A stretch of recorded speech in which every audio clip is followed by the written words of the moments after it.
Welcome to Macon Memories. I'm Lynda Wright at Randolph-Macon College. Today is October 3rd, 2024, and I'm here with the recently retired CFO and Vice President of Administration and Finance, Paul Davies. Welcome, Paul. Great, Lynda. So Paul has recently retired, as I mentioned, so congratulations. And you've had a long career in higher education administration and especially in financial administration of several institutions. So to give us some background, tell us about where you grew up and went to college and your background leading up to the time that you came to Randolph-Macon. Great, thank you, Lynda. Actually grew up in New Jersey in a small farm town, more or less. I had worked on a farm as a kid. I lit the irrigation pipes and had the morning paper route, and was fortunate enough to go to Chapel Hill, and that's what got me down south, and where I eventually met my wife, and we met later on after graduation and came back to North Carolina. And my background, a little bit unique. I started out as a Medicare auditor in Texas. I worked in public accounting for 4 years, and then went to Duke University and worked in the medical center and the university. And that role was an internal audit for a while, which you did operational audits, the medical center for 10 years, and then 5 years over auxiliary services. And during that period, I was recruited to come work at Sweetbriar College. Recruiter asked if I wanted to do it. And the one thing about about Duke that was really nice is that I worked with transportation. We did housing. We did Duke stores. We worked the Duke card, all auxiliary functions. And so for a small college, it's perfect because I had the auxiliary background as well as being a CPA and the financial stuff. And I'd always wanted to have my own business. And a college gave me that type of setting where you're basically running a small town, obviously working with a lot of people.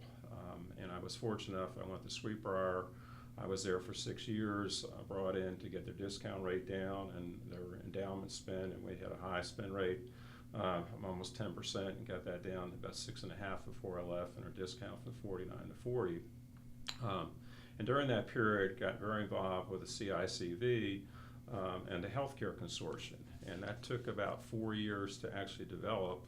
And one of the things that's helpful in my background from the medical center and as a Medicare auditor, I understood some of that, and I served as initial chair for the healthcare consortium.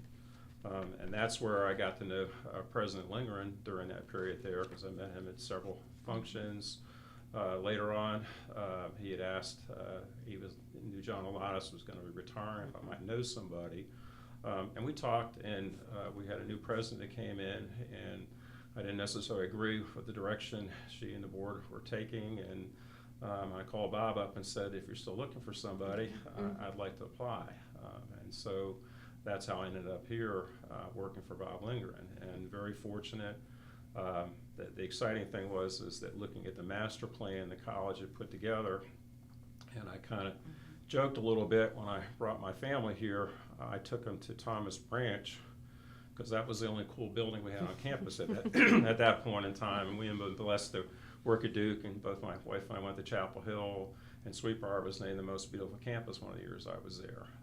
And so to come to a place where the football field and baseball field were on a dirt field and see that transformation. And we had just been very blessed with a very supportive alumni board of trustees, friends of the college, and under Bob's leadership, the amount of money and dying ladder we've been able to raise, we've been able to do all these wonderful projects.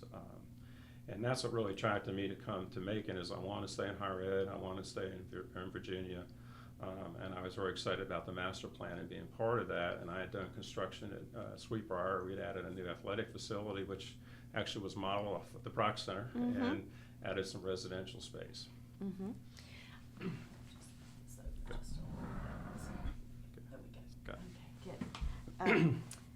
Very good. I want to talk about some of the buildings, and in fact, we can talk about that now. I just reviewed the interview I did with John Alatas and Randy Robertson in 2011, which was right. You had come in 2010 to Randolph-Macon, but worked with John Alatas for a year. So I interviewed them in 2011, and they mentioned that there had been 15 years between construction projects, between when the Brock Center you just mentioned, the student wellness center, it was built in 1998, to Andrews Hall in 2011. So that had been there had been a lot of renovations of buildings on campus, but there hadn't been any new construction. But once you came on board and President Lindgren, you all really oversaw quite a transformation of the campus. So do you want to talk about some of those projects? Well, you mentioned the football field. That was the first, Right. yeah, the football field and the baseball field. But then we had several new buildings, a couple of them, yeah. And I think what really got things going is Macon Brock wanted to get much more engaged with the college. And originally we looked at the Brown Center and we thought about renovating that. And by the time we tried to renovate it, we realized it was just easier just to knock the whole building down. And again, that's a lot of logistics working because you had a dining hall, you had to go ahead and move a facility. We set up a temporary facility and we built Brock Commons. And one of the things we want to do in that building is have it so it could change with the time. So it's architecturally a very pretty building, but it's also very functional in that you can change the building inside if you wanted to at some point in time. And I think Macon and Joan were very excited about that building, and I think that helped encourage them and others to give more money towards the college. And I think as President Lindgren has said, that we have been fortunate. All of our facilities, none of it has been paid for from tuition. It's all either been from gifts or auxiliaries, which is a big selling point, I think, in terms of, again, it shows how loyal our folks have been. But the Brock Commons, I think, really was the first step in making so many things happen. The plaza around the fountain. And you have to go back sometimes and look what the campus looked like 15 years ago and where it is today. It really has been transformed. And the campus center, so the football field reorientation and then the campus center. And then I guess the addition to the library was right at the same time. Well, it was probably the first thing that we were doing right at that point in time, and that turned out real well. And again, working with all the folks here to make that happen. And then from there, sequential, I think, is when we did Birdsong, and Birdsong was when we needed a residential space. And again, what we were trying to do is build facilities for multiple use that could be functional not only residential but also for space for classrooms, for events and that type of thing. And so we worked and put that building together and worked very closely with the town and the county. We were lucky we got sign off on the residential hall about 4 days before the students moved in. And then before our first football game, we got the sign off on the stands. And that building was beautiful. And I tease President Lindgren because Bob is very much a detail person, very supportive, and he doesn't miss anything. And I was so excited we had the building ready. And I took a picture of it, and Bob said, "Where are the cup holders?" So we didn't have the cup holders for the game out there, and so Brenda Harvey, who was my assistant, she was calling all the AutoZones around town. So Friday night I was driving all around Richmond buying up little cup holders that we could put on there. But that's the beauty, and I think the one I respect so much about Bob, he doesn't miss anything. And there's a difference between being a micromanager, never that, but always supportive, and would help make sure you took it to the next level. His experience at Johns Hopkins, mine at Duke, we know how things can be done in that type of thing. So that building was very special. We got that going. And then Brock Hall, the science building, very exciting for that also, and how we tie that into Copley. And I might add that during my time period, I oversaw about $100 million of new construction. But we also did almost $18 million in terms of renovation. Fortunately, Brock Street owed some money in Copley. We did a lot of work in that, replacing the windows and HVAC, and stuff like the network upgrades that we've done. Now we're in the second one at this point in time, replacing chillers, roofs, and those type of things. They're not very sexy, but they're key to keep things going. And along with that, and then during my time, we also acquired $5.5 million worth of property, and that includes the equestrian program, which has been very successful. We've got 60 students riding in that. You think of some of the houses that we've purchased on Macon Circleway 1 or 2, and we just use those really as buffer. And those, we do pay property taxes for those, so you might want to know, because if they're used for a non-college function. But the Taylor Brothers, we purchased that, and that's where ITS is right now, and Dr. Haley, we purchased that building. So what it does allow the college at some point in time, we'll be able to create a great entrance to the college, which we don't have right now. We've got multiple entrances, and so we've had some different layouts for how you might have some type of multi-use, and I can see at some point in time where campus safety is, that we'll redo that whole quadrant, which will be part of really England Street as we work with the town to both beautify the campus and have a great entrance for the community. And then Duke Hall and Payne Hall, which was exciting building too. It started out as 2 stories, and we were going to go ahead and just shell the third, and then we were able to get some additional money. And we got that ready just for the start of school, again, just in time, working very closely with John Herron, our Director of Physical Plant, and we have a third party that's helped us manage these projects as I've done the construction on campus. We've got, the nursing program is doing great, and the 3rd floor, much needed classroom space that we have there. And then really Duke Hall was the one that's the neatest building, my last building that we put together. A little sidebar, I went to Chapel Hill, and we get rated by S&P, and S&P, the analysts I have, went to Duke University, and so we've traded bars. I've worked with her for probably about 10 or 12 years about Duke basketball and Carolina basketball, and she was commenting on the fact she noticed that the last building was named Duke Hall.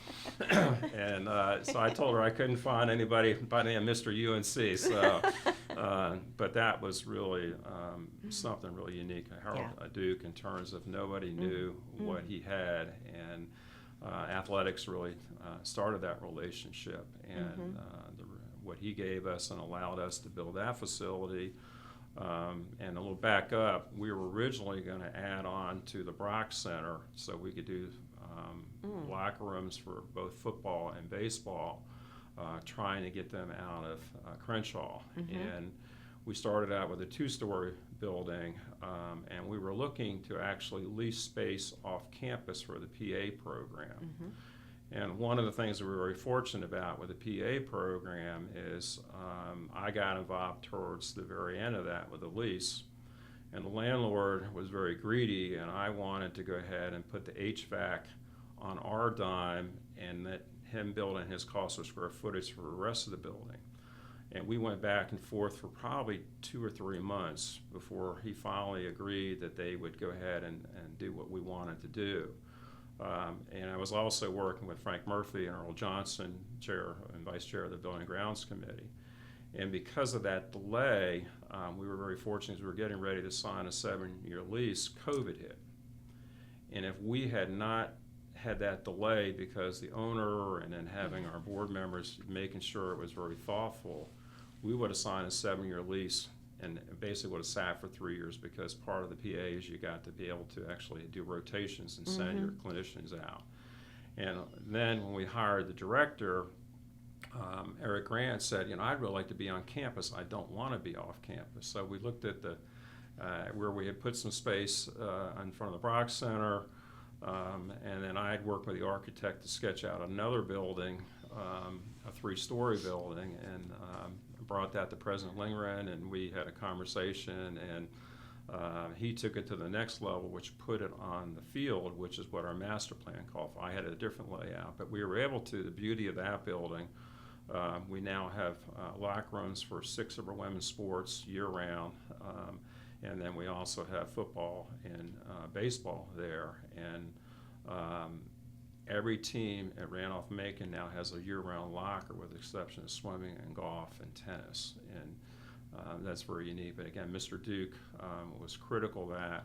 One of the things I do, I didn't really talk about my responsibilities, but as the CFO, you're over human resources, the business office, the construction. That means hiring the architect. You do the financing for debt. You do the project management. The IT, campus store, Barclay, and of course Barclay you always love, and we've had a lot of fun because we're running Duke stores. First thing I was teasing Barclay is about inventory turns and margins and chargebacks, and so we've had a great relationship over the years, and love what we've done with the campus store, as I kind of drift here a little bit. But that really got us going in some of these things here. And the real estate is one of the things that I manage, and so part of the Duke is we had property, and I liquidated about $2.6 million of his property over a 5-year period, so we were able to get the best value for that, which then went back into our facilities. So I think those have been some of the things that are very exciting. Estes, that's been a 3-phase project. We renovated, first moving the dish room, then we renovated the seating area, John Alata started that, if you remember, what the old dining hall used to look like. There was no windows there, and John had one window, and I opened that up, and then we did the second phase when we add on and expanded that. And then the Survey renovation got delayed a year because of some issues that we had, but that got finished this year. And was able to sign off on that contract, and then really worked very closely with the housing across the street. The 4 residential spaces that are going up between the Alumni House and the business office. There are 4 units there, and that was supposed to go up before COVID, but got delayed because of enrollment drop, and so that's moving along. And then helped with really signing the last lease to get the tree house, and Rob Young has done a great job taking over, working with John Herron and making sure all those projects have been completed. So it's been really exciting to be part of the, and I think we're all very proud of coming here. My son actually went to Randolph-Macon. He started at Chapel Hill and didn't like it, was too big for him, and he transferred here. So it's been really fun to just see how our faculty interact with the students, from both from the parent side as well as the administrative side. Well, I've enjoyed watching, all the construction and the beautiful buildings, but the talking about the deadlines and how you were, bumping up right against the signing and the release for occupancy. We watched from the library's second floor Birdsong being built, and we knew there was this, deadline, and so. Someone here put up a camera, and we did this time release thing, and we played it in fast motion, and it was just awesome to watch how at the end to get it ready, how many people came in and got that done. Well, as I say, we've been very fortunate. We've got a great relationship with the town and the county. The one thing I think that they realize is that they know is that Randolph-Macon does things first class, and we say we're going to do it, we're going to do it, and we're not like somebody who's here for a quick buck. We're going to be here for a long, long time. Even if you think about when we did Duke Hall, one of the things that we did is we tore the stands down at the very end of the season, and we had to have them up and ready for the start of the next year. Otherwise, we would have temporary stands in. And so the building wasn't done, but we got the stands in place and got them signed off before the first game, and working with the county. Of course, you have to go through structural engineer, and then they come through and do all the ADA stuff. And he was teasing, so Paul, if I fail this, I'm going to be on the news tonight that Randolph-Macon season was canceled because we didn't get to. So no pressure here. But they allowed us to go ahead and 2 things. We used the press box, and what we did is we had a fire person walk the building, and so that also saved us because we didn't have to have temporary places for the radio, for the announcers, and it's one of the ways how we work very closely with the county and the town. And a partner to make sure that we have obviously first class and safe buildings, but also where we can save money, everybody's trying to help each other. Good. Well, I want to go back to your role as CFO and your relationship with the Board of Trustees. At your retirement event this spring, they mentioned that you were highly involved in 4 different Board of Trustee committees. I'm just going to name them and let you say whatever you'd like about each one. But the Finance Committee, of course, Investments, the Audit Committee, and Buildings and Grounds. And you've spoken quite a bit about Buildings and Grounds, but you want to talk about your relationship with the trustees. Yeah, and I think that the one thing that I tell people, I'm so fortunate the trustees we have because they are engaged. I was very fortunate. My 4 chairs were all expertise in those areas, and the one comment I make is that you see what goes on with the state trustees and the boards, it's all political. And 95% of our board members went to Randolph-Macon over that. So they're here because of a faculty member or a staff member. Somebody had an impact on them. So their involvement is to make Randolph-Macon better. And egos are not what you see even when I was at Duke in terms of their thing was how do we get better, okay? And it wasn't a question who took credit or making somebody look silly or stupid. It's really a partnership, and that's one of the things that I really enjoyed because the endowment and Ben Shapiro, that typically would meet 4 times a year. We went through a change in investment managers, and we probably met 10 times one year, and our committee is very active, so we've actually met probably 8 or 9 times a year. And so my Meriwether Gilmore, my assistant, has done a great job in helping me staff all these things here, so I've been very fortunate. And so the endowment has grown to it's over probably $220 million, which is critical for the college in terms of our support we get for the annual fund. building and grounds. Both of my chairs, Earl Johnson and Frank Murphy, both contractors, very engaged. And as I say, I looked at them as being partners. And so although there were formal meetings, I talked to them regularly. I would talk to Frank and Earl sometimes weekly about some of the projects we're doing. And again, their goal was really to make Randolph better, and then we would ask questions.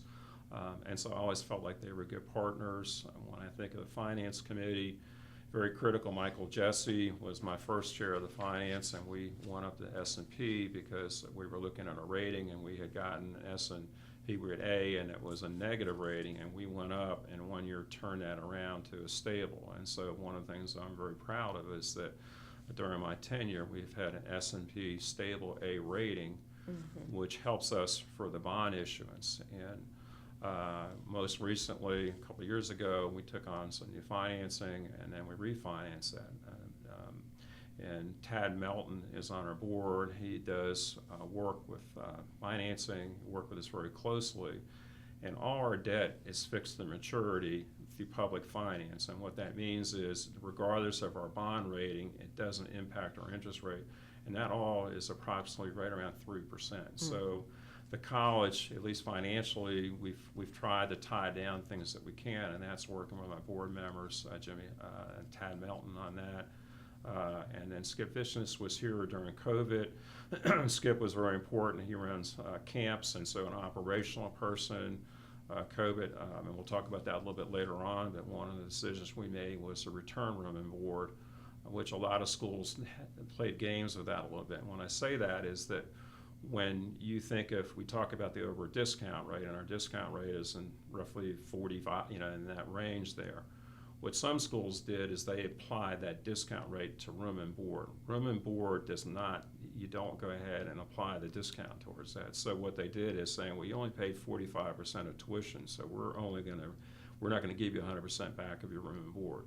We made a decision to give you 100% of the room and board, and that was about $3.2 million. But what we think it did is that it helped our brand loyalty.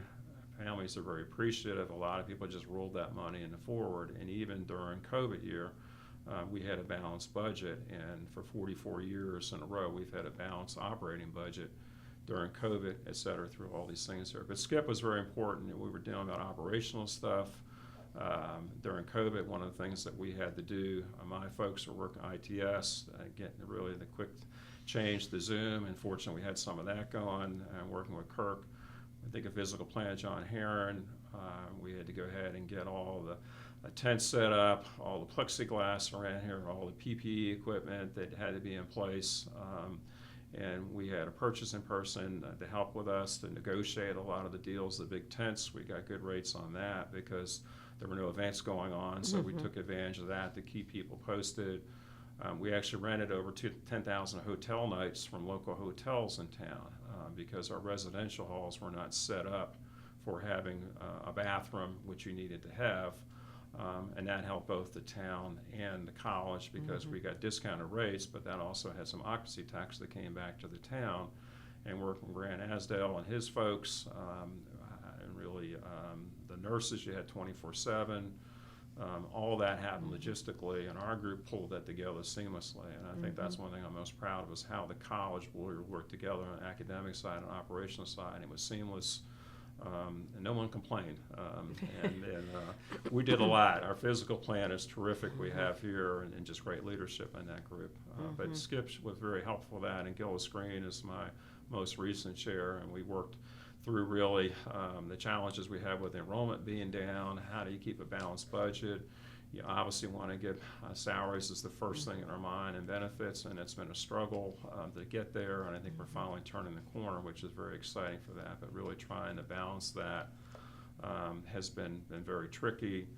But I'm very proud when we went through COVID, what we did is working with Sharon Jackson, we identified all employees that would not be hurt if they were furloughed. If you remember, employees got a $600 unemployment weekly. So we went through and identified those employees that if we furloughed them, they would not be hurt because the $600 would make up for the difference in terms of what the salary is. Some of them actually may have gotten paid a little bit more, So a lot of your hourly staff, they got furloughed. We were very certain to make sure they didn't get hurt. We paid for health insurance for them during that time. And we brought all those employees back, so no one lost a job and nobody was hurt financially. I mean, it was a painful process meeting with my folks in physical plant, but Sharon Jackson and her team, we had PC set up for all folks so they could get sign up for unemployment, and talking to other folks. My wife got laid off, my daughter got laid off, and they were so impressed with what we did with Sharon and her team to help our employees out. And then we took advantage of employee retention credit, which those employees that would have been hurt by the $600, you got a 50% credit for their salary. And so we applied that for those employees. And so we made sure they were not hurt. And that probably saved us $350,000 by taking advantage of those things. And while it was painful, it really helped the college to get through that period there. And we were really trying to make sure that our employees were taken care of. And I think we're very proud of the cabinet and how we worked together to make that happen. So I looked at, kind of drift a little bit here again, but my chairs have been very active with me, always helped me out. As I say, I talked to them ahead of time, so we'll talk strategy. And so by the time we get to the board meeting, it's really much more high level because any type of detail stuff they would have been involved with, which helps us much more strategically where the college is going. Which is appropriate for the board level. They're not meant to be too deep in the weeds if they don't have to be. Right. Well, thank you for giving us the background on COVID, or from your perspective. Because that obviously was a major event in the world and for Randolph-Macon. I did want to go back to this CICV for just a minute, the Council of Independent Colleges in Virginia, because I believe it was even before you came to Randolph-Macon that you were involved with that. And can you talk about how you were a leader in the healthcare consortium of that, and which has been a great health insurance program for us. This is when I was the CFO at Sweetbriar College, and so I was very engaged, and actually we kind of joked because one of the things we tried to do is to come up with plans looking at all the colleges that they would be appealing to their employees and trying to balance not too rich a plan and just the right type of plan. And we joked because I actually had folks at Sweetbriar, and we had the Elston Inn, and so we were in there for a day and a night, and we were up late in the day finishing up the last of what we wanted to do. But we really, the things that we were very fortunate is that we had stability in the president, and there are 4 schools that I worked very closely with, and Bob was very close and so the folks that I worked with were at Lynchburg University, Bridgewater, Mary Baldwin, Hollins, and we worked very closely as the CFOs, and we were a very tight-knit group that really became the leaders, which later on helped the multi-employer retirement plan. So my job was really, as Robert would tell, I would push Robert Lameth. Robert Lameth is the head of the CICV, and he was the one who was organizing a lot of things. But I was coming from Duke. You know, I like to have things happen, and we moved pretty quickly. And growing up in the Department of Medicine, we were always in the top 5 in the country, and so winning was the only. And second place was not where you wanted to be. So Robert and I joked about that, and so I was very involved with selecting the vendors to happen in terms of partners to help put the consortium together. I was then elected the chair in the consortium, and is something I felt very good about because of my relation with the folks, again, working in healthcare. Sweetbriar also had a self-funded healthcare plan, so I was very familiar with how they worked, and that's essentially what this was, is a self-funded plan, and understanding how to set up reserves and that sort of thing. But we were a very close group, and the first year we did the formula, and it didn't work the way we wanted to go. So a couple schools were going to get larger increases than we wanted to. And the whole strategy behind the healthcare consortium is we wanted to smooth out the increases because everyone's going to have a bad year at some point in time. And so to show you how the trust among other CFOs is that we went and redid that formula. And that meant some schools that would have actually gotten a decrease didn't get as much a decrease, but those who got the bigger increase, we brought them down. And so the decision was that we would not have anyone off of 5% off of the average increase. So if the consortium went up 2%, no one could have more than the 7% increase. And so we redid that formula, and that really helped because it smoothed out the increases and decreases for everybody. And the beauty of healthcare consortium is that if you have a good year, your rates can be lower the next year. And if you're in a full insured, they're never going to give you that back. And so we gain a trust for that. And that, I think, is up to 17 schools. And I know in the first 10 years, I think we sent it over $100 million in premiums for both employees and employers. And we offer 3 nice plans. The HMO, you have a high deductible, and then the PPO. And each school was allowed to offer up to 3 in a little different plan. So we gave some flexibility. And it really has been the envy across the country. We've got reserves of close to 6 months so that if we ever had a really bad year, we could still do it. And we had to actually get permission from the state of Virginia to approve this because most healthcare plans have to have money set aside for a bad year from day one. We relied on the college's reputation, so if we had, say, it had a $3 million loss, the colleges would have had to come up with it, and most fully insured, you should have had that money set aside. And in case now, we've done that and had a lot of flexibility working with the pharmaceuticals and carve-outs, and so it's been very, at least from my perspective, it's been very positive anyway. Well, and it's grown. I mean, so more colleges have, And the beauty is you've got, I don't think it's 3,500 covered lives as opposed to 400, and so that's what you get in size. You go ahead and get the buying power and also able to spread the risk. Yeah. That's awesome. Very good. And then the consortium, I believe, also had developed the 403B. Yeah, this is the multi-employer retirement plan, and it's what they call a closed MEP. And what that means is when you brought the organization together, you'd only have one audit and one 5,500. And Carrie Evans and I and Robert, we had just been in one of these sessions about all the things that you had to do with the risk and made some changes. We were very fortunate. Tom Koppler, some of you may remember, was over IT, but Tom Koppler was a financial planner by heart. So he did that, and we were ahead of the curve because one of the things we changed is we started getting a third party to actually look at our funds. We reduced the number of funds. And I grew up in the area of Duke. You probably had 200 funds to check from. You had no advice whatsoever. And so Macon was way ahead of the curve. Hollins would be in the other one. And Carrie and I were talking with Robert, and we're like, well, why don't we go ahead and pull our resources together like we did with the healthcare consortium?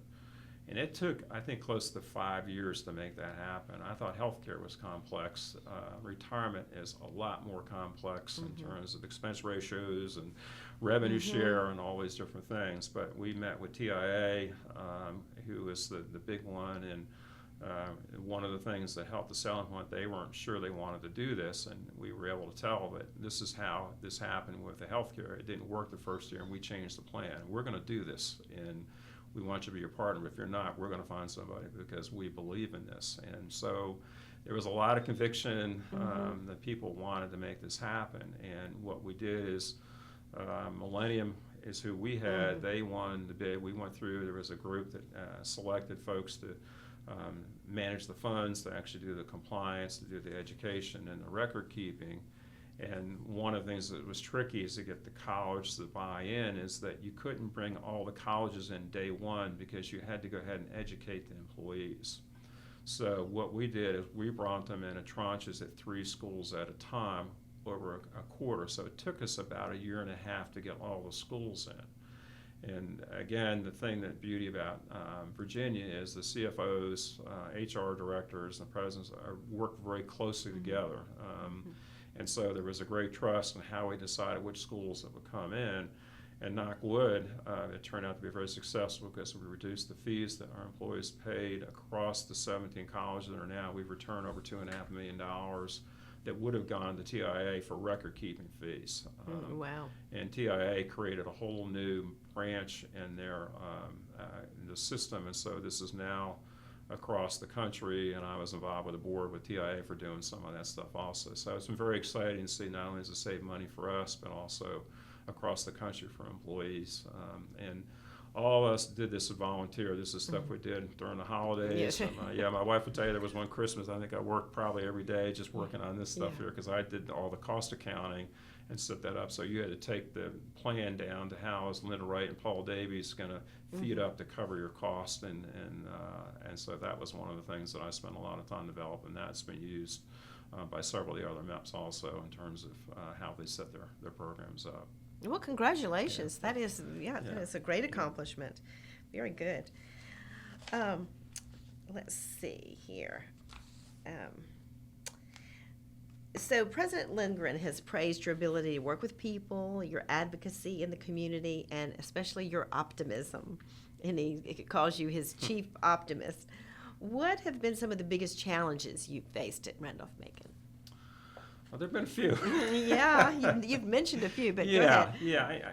I think you got to start out first is that Bob is a very optimistic person too to start off with, and it's very helpful if you believe in your boss, and that's one of the reasons I want to come to Macon, because if I don't believe in who I'm working for, I'm going to leave. Okay, and Bob, he really set that tone in terms of I always felt comfortable that if he and I disagreed, I could tell him what I thought, and sometimes I could change his mind, sometimes I couldn't. But Bob was the boss and very supportive, and we walked out the door. And that's the way the whole cabinet functioned, is that we had a team. So to me, there was no obstacle we couldn't overcome, because we had people that knew how to win. And I talked to the fact growing up in a small town, I was the youngest of 4 boys, and so I knew what it's like to be beat up all the time, and how to negotiate at an early age. And I played sports throughout my whole life, and at Chapel Hill also. And so you really learn what it's like to be as a team. And I talk about you can lose some of the battles, that you want to win the war, and so sometimes you have to lose so people feel like they're part of what's happening, and so they've got in the game. And so I think COVID was probably, I'm sure, one of the biggest challenges. I think that we really came out of that better than a lot of schools, and some schools I think actually COVID probably kept them going because of the money they got from the federal government. SRA obviously was a very tough thing for the college to look at our expenses and strategic resource I'm sorry, allocation. thank you. And that one, but I think it was a very good process because for those who wanted to, you learn a lot more about the college. It was very transparent, and you see how we are lean in certain areas here. And so I think that was a very healthy thing, although painful for the community. But you're better off having that conversation and realizing that things are going to change. And I think we've been very thoughtful in that approach, and the faculty and staff working together for that. But that's been a tough one. Obviously, when you're furloughing employees, that's not easy when you're talking to your employees and giving them a package and saying you're going to be furloughed. But I think that the biggest challenge has just been higher ed itself, because the attack that we're feeling right now in the liberal arts, and I would argue liberal arts is more important now than it's ever been in terms of critical thinking and knowing how to adjust, and the value in terms of expectations. You're in the library and the faculty, you see the students have so many more needs right now, and the pressures are there, and I think that's probably been the hardest thing, and seeing some of the schools go out of business, and they're going to be more. I mean, Virginia Intermont knew the CFO there, and there are schools that are just barely hanging on. But when I think of challenges, I don't know there's anything that really scared me. I've been fortunate at Duke, an environment where you learn how to win. Auxiliaries is always the best in the country, and you just work harder. There's going to be a way you're going to get through it. And I think that's where the positive, you've got to be realistic about stuff. And I always felt that folks, they saw I was working hard, and they were the ones that said to keep me juiced when I saw my housekeepers. I mean, they were on the front line during COVID, and they're doing this stuff over here, and we can't pay them as much as you'd like to be able to pay them. But I think part of the thing that at a school like Macon is the people. The president knows the people, and that's the thing you miss in a big institution here. So when I say challenges, I don't really COVID, obviously, just what's going on, but I think it's just part of the process, that nothing really scared me that I didn't think we couldn't figure it out. That's great. That's a good attitude, and I'm sure that helped Yeah. at the cabinet level and all the way down. Yeah, and I'll tell you a joke too. My thing is when people say the glass is half empty, I just say get a smaller glass. So.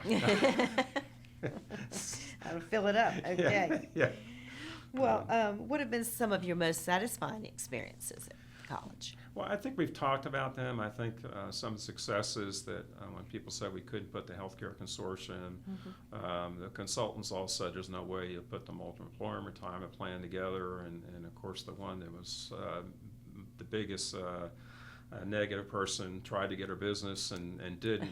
And so there was always that kind of stuff that I think that you tell me I can't do something, and that's all you need to do to get going. I think Bob's pretty good about that and pushing my button and challenge me and to bring out the best in everybody.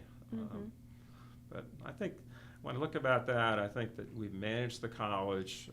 We've not done anything that's going to hurt the college long term. As I say, 44 years of balanced budget. Our debt is fixed in maturity. It's all under 3%. We'd all like to have debt like that, especially what's going on. And we're positioned well. I think that and what Brenda has done in enrollment, what Beth Campbell has done in terms of how we're doing the marketing, and really, I think that the thing about Macon is it's always been kind of a hidden gem, and I think that people are starting to realize who we are, and that's a combination of, you look at the results we're getting and now advertising and marketing, and I think being part of that, working with the cabinet members, trying to find them the resources, the faculty, and it's always hard when you don't have enough dollars to go around, but at least being able to look somebody in the face and say, this is the best we can do. I think the trust that I've had with the provost in terms of saying I need this, and if I didn't need it, we could give it back. And so there is always a good faith among our things here, and I think that's probably the one thing that I leave is that the legacy is, I think, the integrity of my office. And people may not have always liked my decisions, but I think they realize that I thought them through and try to do my best and try not to play favoritism. But if you look at the facilities, I'm proud of our students. You can get depressed reading the paper in this election, and you see our young ladies and men walking around campus, and there's a great future for Randolph-Macon, this country here. You just got to look at that stuff as opposed to, it's so easy to focus on the negative, and that's not the way I'm wired. Tomorrow's going to be a better day, and I tell my kids I've never had a bad day. Some have been better, but I've never had a bad day, and a lot of people wish their worst day. I mean, their best day was our worst day, and I feel very privileged and fortunate to have that kind of background and resources that a lot of people haven't, and this is a way to kind of give back, and it's been a great career. That's wonderful. It sounds like it, and you sound so optimistic and hopeful, and I love that. Are there any other memories or stories that you'd like to share? I think I've hit on a lot of them. As I say, I think the big thing, I've had a great staff, and I brag I've always had the best staff across the college over here. There may be some other cabinet members that may debate that with me, but when I think of Barclay, working with her on the campus store, when I think of Sharon Jackson, she's top shelf. John Herron, when you look at the Treehouse Apartments here, although it wasn't under my watch with Rob Young, but I still kind of kept up a little bit over there, and they did what they needed to do to make it happen, and got the sign off before day one, and so you take great pride. Agnes is doing a great job on ITS. When you think of when I first came here, it was 150 megabytes, and now we're 10. Yeah. And I think working with the town is some of the things. Working with the DC to Richmond, on that panel where I represented both Ashland and the college. That will come back at some point in time, we all know. One of the things that we also did was dark fiber. Working with Josh, they really wanted to bring in it downtown, and they needed Randolph-Macon to be an anchor store. And so with Kirk Bombuck, we worked with the town so that they had somebody that would bring enough dollars in to make it worthwhile. So we did that with the town to help out.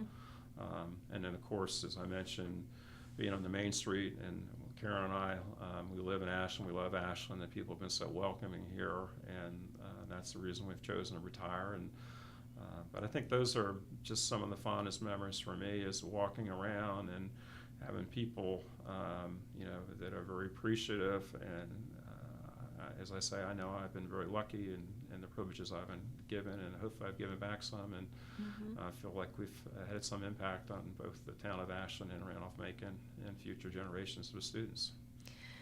Well, Paul Davies, I'm certain of that. In your 13 years here, you've accomplished so much, and I'm sure you have had an impact, and will. The impact of your time here will be for many years to come. So I want to thank you for coming to Making Memories, and best wishes in your retirement. Any exciting plans for you in the short term or long term? Well, we do a little traveling. My biggest thing is I've told everybody I'm saying no for the first year. So we'll figure out. I'm sure I'll get more involved at some point in time because the challenges are not going to go away. Right. And I think the biggest thing is just to keep talking to people, and I don't care which side you're on, and we've got to get that back. But I think really just traveling is some things I want to do. I got some things I'm doing around the house. Reading was just kind of nice, and the one thing I'm not missing is all those emails 7 days a week. Right. Nice getting a little bit of that back and Good. working out. So it's just really recapturing some relationships with some friends that I've lost touch over the years, and some I have lost. So it's one of those things that every day is very precious, and you don't want to waste it. Yeah. Well, all the best in your retirement, and thank you so much for coming to Making Memories. Thank you, Lynda, for your time, and thank you for listening to me, too. I've enjoyed it. Okay.